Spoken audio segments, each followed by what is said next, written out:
दोस्तों crypto currency के ऊपर 30% का इनकम टैक्स लगाने के बाद भी गवर्नमेंट का पेट नहीं भरा है और गवर्नमेंट अब विचार कर रही है क्रिप्टो करेंसी को जीएसटी के अंदर लाने के लिए। और जीएसटी के अंदर ही नहीं, जीएसटी के अंदर लग्जरी आइटम के अंदर लाने के लिए, यानी कि सबसे हाईएस्ट टैक्स स्लैब जो 28% जीएसटी लगता है उसके अंदर लाने के लिए। यानी कि क्रिप्टो करेंसी के ऊपर जीएसटी लागू होने के बाद में अगर आप क्रिप्टो करेंसी बाय या सेल करते हैं तो उसके ऊपर आपको एडिशनल 28% का जीएसटी यानी कि इनडायरेक्ट टैक्स भी गवर्नमेंट को देना पड़ेगा। गवर्नमेंट के पास डायरेक्ट टैक्स तो आपके प्रॉफिट में से जाएगा ही जाएगा, उसके साथ साथ जो भी आप ट्रांजैक्शन करेंगे उसके ऊपर 28% का इनडायरेक्ट टैक्स यानी कि जीएसटी जाएगा। जैसा कि आप देख सकते हैं, GST council to consider slapping highest 28% tax on crypto currencies, यानी कि क्रिप्टो करेंसी के ऊपर 28% टैक्स करने का विचार किया जा रहा है। GST council is considering 28% tax on crypto currency and related services. Crypto currency से रिलेटेड जो भी है एनएफटी वगैरह, उन सभी के ऊपर 28% का टैक्स लगाया जाएगा जीएसटी के रूप में। जो जीएसटी काउंसिल की मीटिंग है उसकी डेट अभी डिसाइड नहीं हुई है, जैसे ही वो डिसाइड होती है मीटिंग की डेट, उस मीटिंग के अंदर इस पॉइंट को रखा जाएगा और ज़्यादा से ज़्यादा यही चांसेस है इसको अप्रूव कर दिया जाएगा और आने वाले कुछ समय के अंदर ही 28% का जीएसटी है जो क्रिप्टो के ऊपर लगना स्टार्ट हो जाएगा। जैसा कि अभी आप देख सकते हैं, गवर्नमेंट का जो विचार है क्रिप्टो को सेम रखना है lottery, casino, betting, horse race की तरह ही। यानी कि हॉर्स रेस, बेटिंग वगैरह यहाँ पर जो भी टैक्स लगता है इनकम टैक्स, वहाँ पर भी 30% का फ्लैट लगता है। क्रिप्टो के ऊपर भी गवर्नमेंट ने टैक्स लगा दिया है फ्लैट 30% का।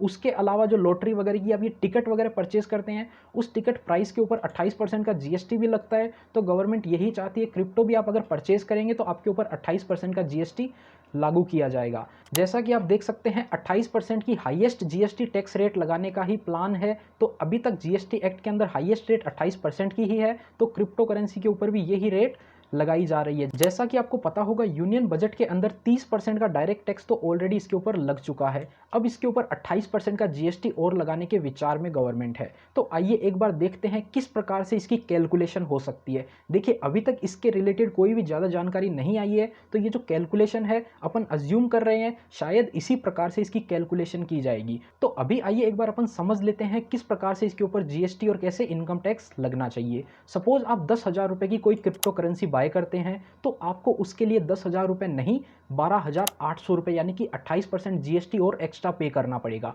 आप 12,800 रुपये पे करेंगे तो ही आपको 10,000 रुपये की क्रिप्टो करेंसी मिलेगी। जो बाकी का टैक्स अमाउंट है वो डायरेक्ट गवर्नमेंट के पास जमा किया जाएगा। अब 10,000 का जो आपका क्रिप्टो करेंसी है, सपोज उसका वैल्यू बढ़कर 20,000 रुपये हो जाता है। अब आप उस 20,000 को सेल करेंगे तो आपको नेट अमाउंट 20,000 रुपये ही मिलेगा। 20,000 रुपये आपको जो मिलेगा उसमें आपका 10,000 रुपये प्रॉफिट है। तो 10,000 रुपये जो प्रॉफिट है उसके ऊपर आपको 30% का टैक्स पे करना पड़ेगा, income tax. Income tax 30% plus उसके ऊपर 4% का हेल्थ एंड एजुकेशन सेस लगता है, तो 3,120 रुपये का आपको इनकम टैक्स पे करना पड़ेगा। नेट अमाउंट आपके पास बच जाएगा 6,880 रुपये। आपके पास जो प्रॉफिट बचा 6,880, उस प्रॉफिट में से आपने जो ऑलरेडी परचेज किया था वहाँ पर 2,800 रुपये का आपने टैक्स ऑलरेडी पे कर दिया था। तो 6,880 रुपये में से 2,800 रुपये आप और माइनस कर दीजिए। जो नेट प्रॉफिट आपका बचेगा वो 4,000 रुपये का ही बचेगा।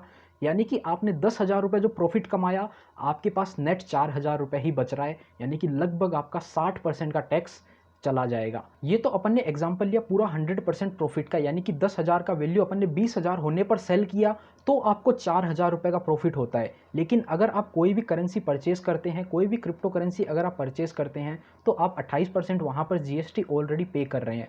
तो आपको सेल करते टाइम उसके ऊपर अपना 28% ऑलरेडी पहले कमाना होगा, तो ही आप जाके ब्रेक इवन पे आएंगे। No profit no gain. उसके बाद में जो आप एक्स्ट्रा कमाएंगे 28% के ऊपर, वो आपका प्रॉफिट होगा और उस प्रॉफिट में भी आपको 30% गवर्नमेंट को इनकम टैक्स देना पड़ेगा। यानी कि अगर इस पे जीएसटी लग जाता है तो आपको कम से कम 28 से 30% तो पहले कमाना पड़ेगा अपनी कॉस्ट रिकवर करने के लिए। उसके बाद ही आप प्रॉफिट का सोच सकते हैं। तो देखते हैं ये कैसे इंप्लीमेंट किया जाता है। अगर आपको ये वीडियो पसंद आई हो तो लाइक करना, चैनल पर नए हो तो चैनल को सब्सक्राइब करना। इस वीडियो में इतना ही, मिलते हैं आपसे फिर किसी नए और इंटरेस्टिंग वीडियो में।